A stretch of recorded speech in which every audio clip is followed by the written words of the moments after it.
Hello guys! Gagawa tayo ngayon ng balatong or ginataang munggo para merienda for today's video. Ngayon, pababrownin lang natin yung munggo. Yan yung mga normal na nabibili lang sa palengke natin. At ibabrown lang natin siya. Yan, sa medyo mahina na palakas na apoy.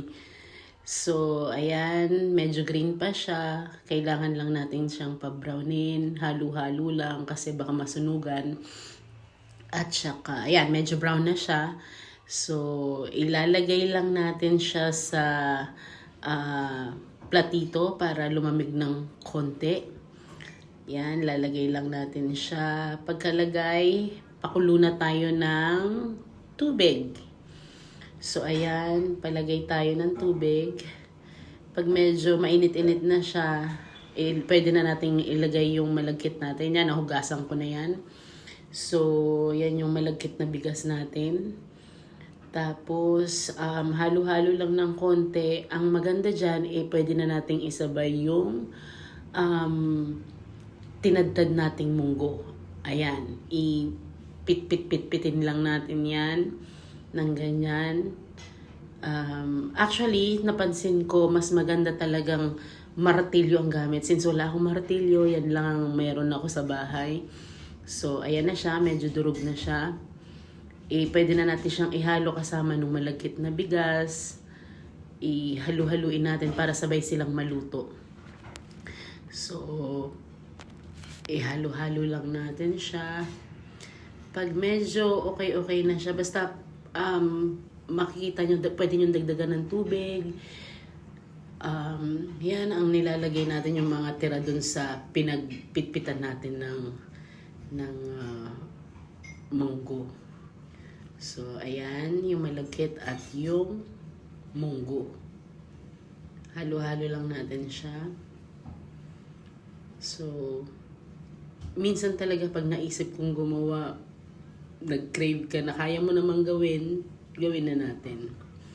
Yan, kailangan nating halu-haluin kasi minsan may buo-buo pa siya. Nagbuo-buo yung kanin natin.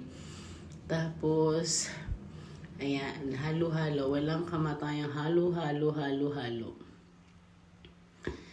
Pagkatapos nating haluin, pwede na natin siyang ayan, medyo kailangan nating bantayan maigi. Huwag nating pababayaan kasi magsusunog yung ilalim niyan.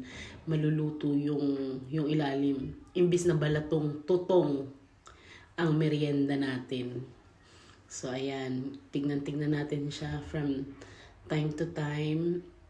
Ayan, medyo halo-halo lang ng konti. Tapos mapapansin nyo na pag medyo curry bells na yung lagkit, pwede na tayong maglagay ng asukal. Yan lang yung available na parang asukal na pula dito sa France. So, gawin lang natin yan. Siguro mga 1 cup, parang ganyan, pwede na yan. Tapos, tikman nyo na lang kung ayaw nyo ng masyadong matamis or baka matabang, kayo na bahalang mag-adjust. Pero mas maganda, konti muna yung ilagay yung asukal. Tapos, para madali lang siyang ma-adjust. Kaysa isang maramihang asukal, may hirapan kayo mag-adjust. So, mas maganda pa konti-konti lang. So, halo-halo ulit, halo-halo. Ngayon, pag medyo malapot na siya, pwede na natin siyang, yan, halo pa, halo. Yan. Ine-next na natin yung ating gata.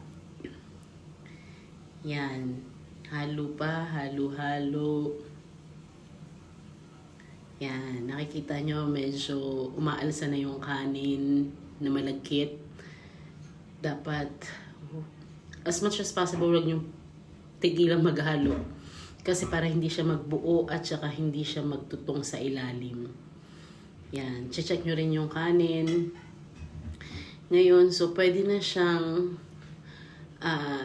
ayan na, may gata na siya. Actually, nilagay ko na yung gata dyan. Pasensya, wala sa video, pero nilagay ko na yung gata. Hintayin lang natin siyang ma-absorb ng kaning malagkit. Tsaka ng munggo.